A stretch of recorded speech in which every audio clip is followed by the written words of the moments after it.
வணக்கம் அனைவருக்கும். எல்லோரும் எப்படி இருக்கீங்க? நல்லா இருக்கீங்களா? இன்றைக்கி சுண்டக்காய் கடையில் பண்ண போகிறேன். வாங்க பார்க்கலாம். சுண்டக்காவை சொத்தெல்லாம் நல்லா பொறுக்கி தண்ணி நல்லா அலசணும்.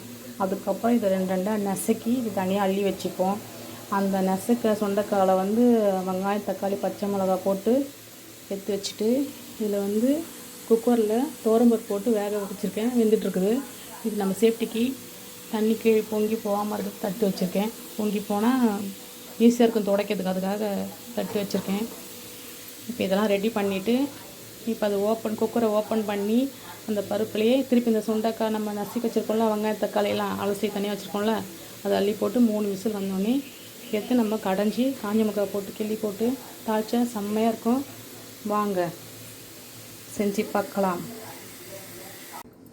நம்ம வெங்காயத்தை அரிஞ்சு வச்சுட்டோம், பச்சை மிளகாய், சுண்டைக்காய் நசுக்கி வச்சுருக்கோம். இந்த சுண்டைக்காவை இந்த குக்கரில் பருப்பில் கொட்டிடுவோம். இந்த வெங்காயம் தக்காளி அள்ளி அந்த குக்கர்லேயே கொட்டிடுவோம்.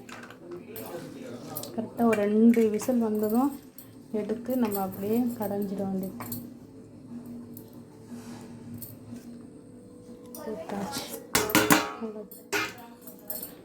கொஞ்சம் நம்ம தேவைக்கிறது டேஸ்ட்டுக்கு தாங்க உப்பு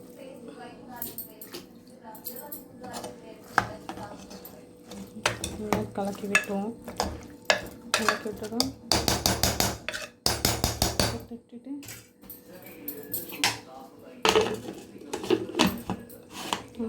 விசில் போட்டுருவோம். ஒரு 2 விசில் வந்துட்டோன்னே இறக்கி கடைஞ்சி தாளிச்சிடுவோம்.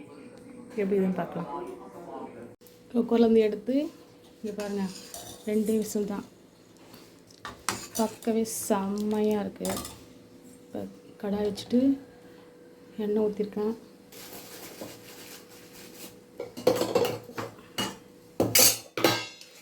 இந்த கடுகு, சீரகம் 2, இதை சின்ன வெங்காயம், பூண்டு, கருவேப்பிலை நசுக்கி வச்சுருக்கேன், கொத்தமல்லி அரிஞ்சு வச்சுருக்கேன். இது பொரிஞ்ச உடனே நம்ம எடுத்து போட்டோம்.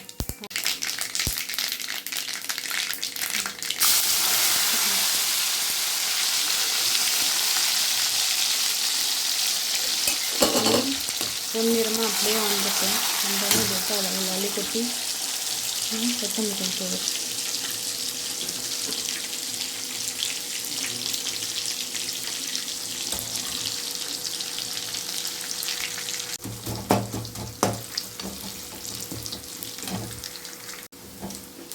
கலர் மாறிடுச்சு. நம்ம இதை எடுத்து இதை அள்ளி கொட்டிடுவோம். இது தாளிச்சியில் கொட்டியாச்சு. இதை இட்லி, தோசைக்கு, சாதத்துக்கு, இல்லை நீங்கள் அப்பளம் பொரித்து இது தூள் பண்ணி போட்டாலும் சாப்பிட செம்ம டேஸ்ட்டாக இருக்கும். வீட்டில் செஞ்சு பாருங்கள். வணக்கம், நன்றி, வணக்கம்.